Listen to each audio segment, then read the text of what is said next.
Welcome to Cinema Bites,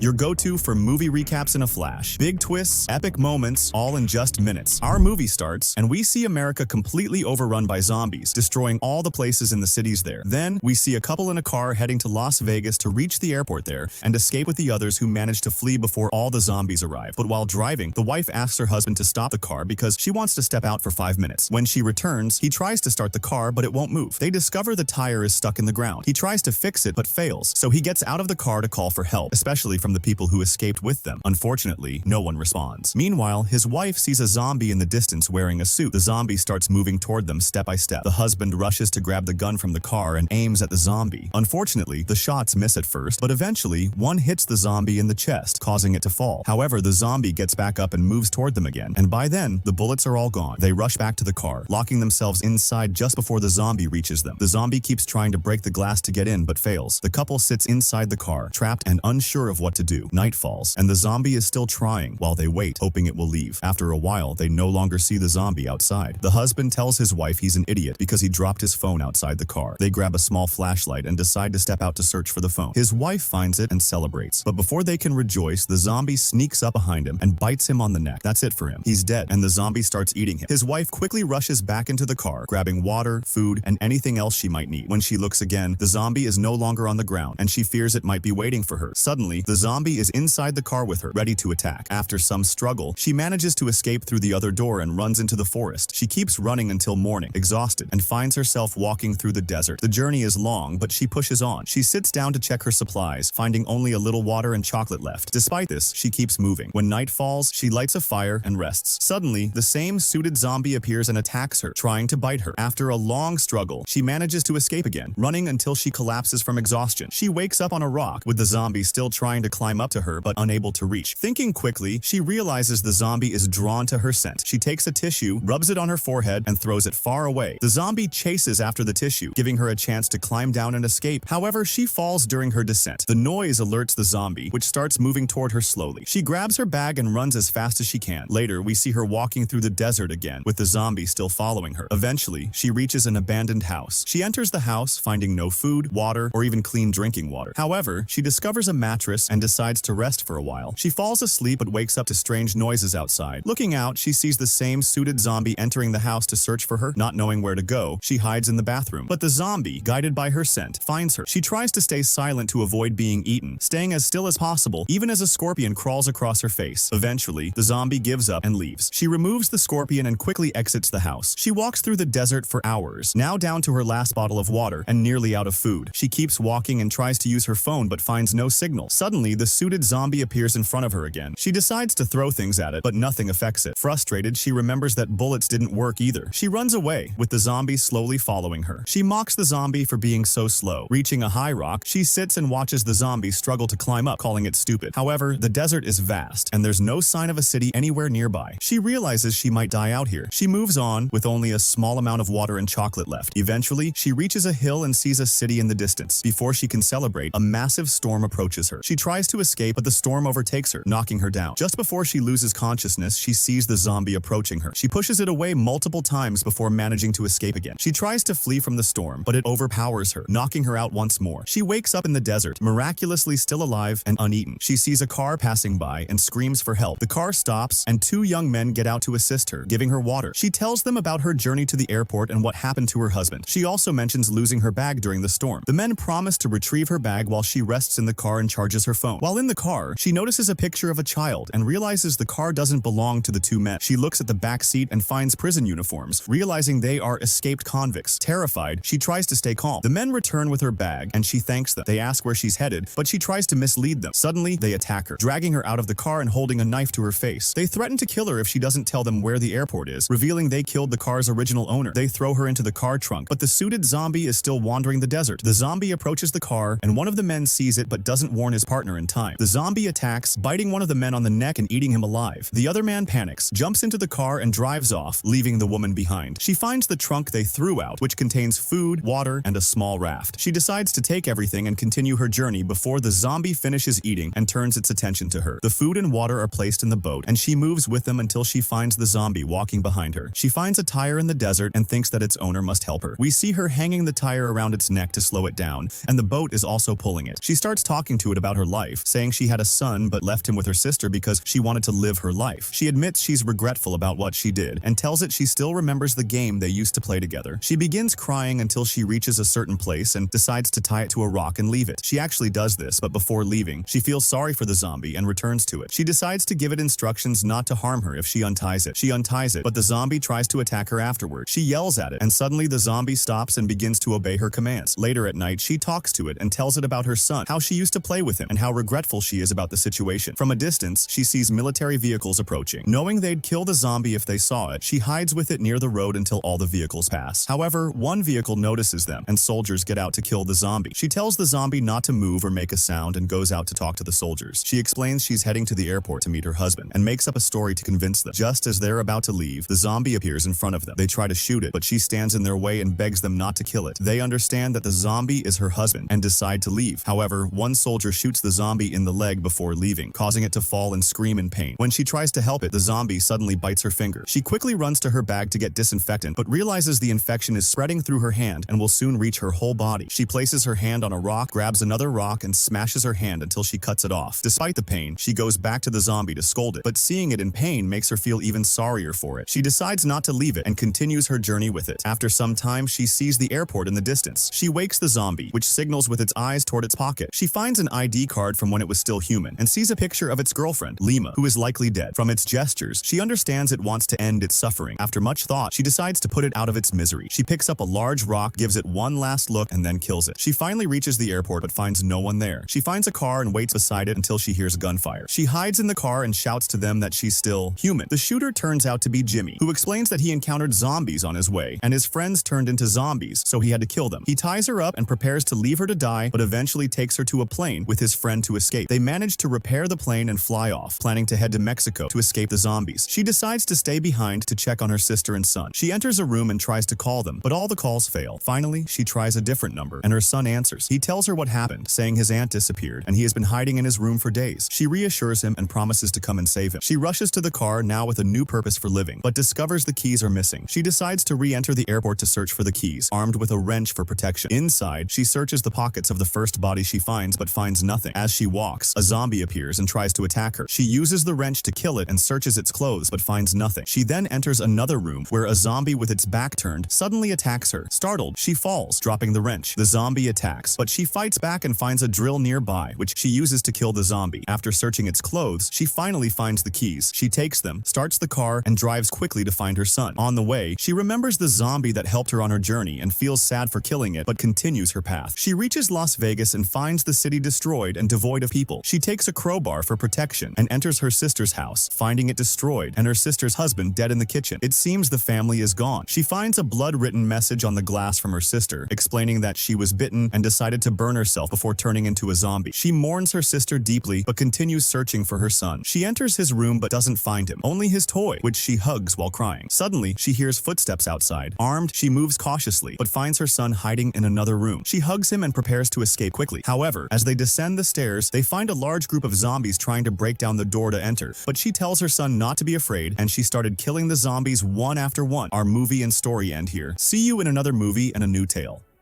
Goodbye.